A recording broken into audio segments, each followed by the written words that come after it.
You know that feeling, right? You've got this brilliant idea, maybe the best one you've ever had, but you're a little terrified to ask for feedback. Why? Because you know deep down, everyone, especially your mom, is probably just going to lie to you to be nice. Well, today, we're going to change that. We're cracking open the brilliant book, The Mom Test, and turning it into a powerful, step-by-step system you can use to get the honest, sometimes brutal feedback you actually need to succeed. Yeah, this is the classic scenario. You finally share your passion project, and your mom, your #1 fan, tells you it's absolute genius. And man, it feels amazing. But that feeling, it's a total trap. Because what if she's just trying to protect your feelings? That's the exact problem we're going to solve right now. And that's where the mom test comes in. Now, it's not actually about testing your mom. It's a framework. A set of rules for asking questions that get past all those polite smiles and well-intentioned lies.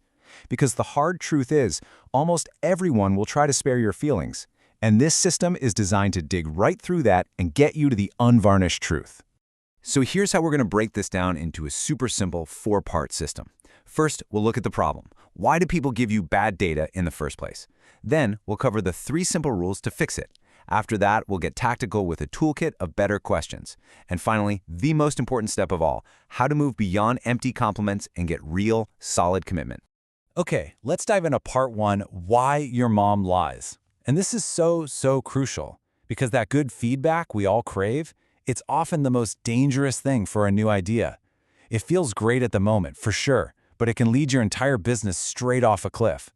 So what does this poisonous bad data actually look like? Well, it usually comes in 3 main forms. First, you've got compliments. They're just ego boosters, not fact finders. Then there's what I call fluff, those vague future promises like, oh, I would totally buy that mean absolutely nothing. And finally, you get the hypotheticals. The I usually do this or I might do that comments you just can't build a business on. Now remember, people aren't being mean. They're just being supportive in the most unhelpful way possible. This quote right here perfectly captures the mindset shift we all need to make. The goal of these conversations isn't validation, it's not a pat on the back. It's to become a detective. You're there to gather cold, hard facts about your customers' actual lives and the problems they're already facing. So now that we know the problem, let's get straight to the solution. Part 2, the 3 simple rules. This is the absolute heart of the mom test. 3 super simple rules that will completely transform the quality of feedback you get. Here they are. It's this simple. Rule number 1, talk about their life, not your idea.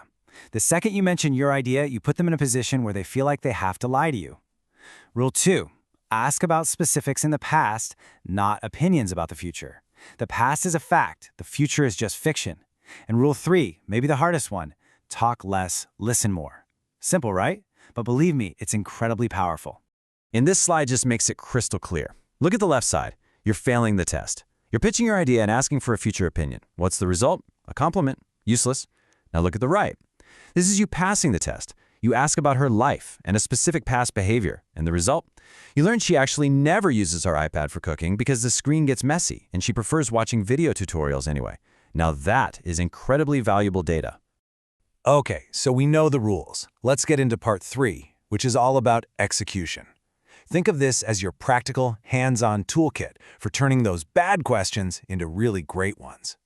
Here's a classic mistake. Instead of asking for an opinion, so do you think this is a good idea? Which only gets you compliments, you need to ask about facts. Ask, how are you currently dealing with this problem?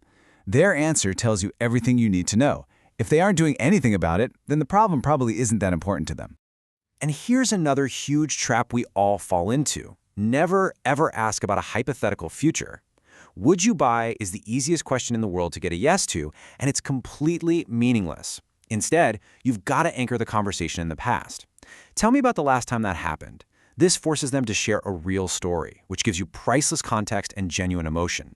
And finally, don't ask what they usually do. It's just way too generic. You've got to go deeper. Ask something like, why do you even bother with that? It sounds a bit blunt, but this question cuts right to their motivation. It reveals whether this is just some minor annoyance or a real hair-on-fire problem they would actually pay you to solve. This brings us to the final, and honestly, the most crucial part of this whole system, commitment. A great conversation is nice, but you can't build a business on nice conversations. This is where we learn how to separate the polite talkers from the real potential customers.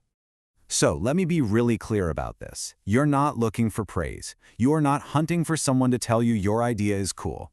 The only real currency in these early stages, the only signal that truly matters, is commitment. Commitment is what separates words from actions. Over on the left, you see the weak stuff, that verbal fluff that feels good but means nothing. Keep me updated is just a polite way of saying goodbye. But on the right, you have real, solid commitments. And they're always backed by a real currency, their time, their reputation, or their money. A pre-order is commitment. A pilot program is commitment. A compliment, that's just a conversation. This pretty much sums up the entire philosophy. You have to train yourself to push past the compliments.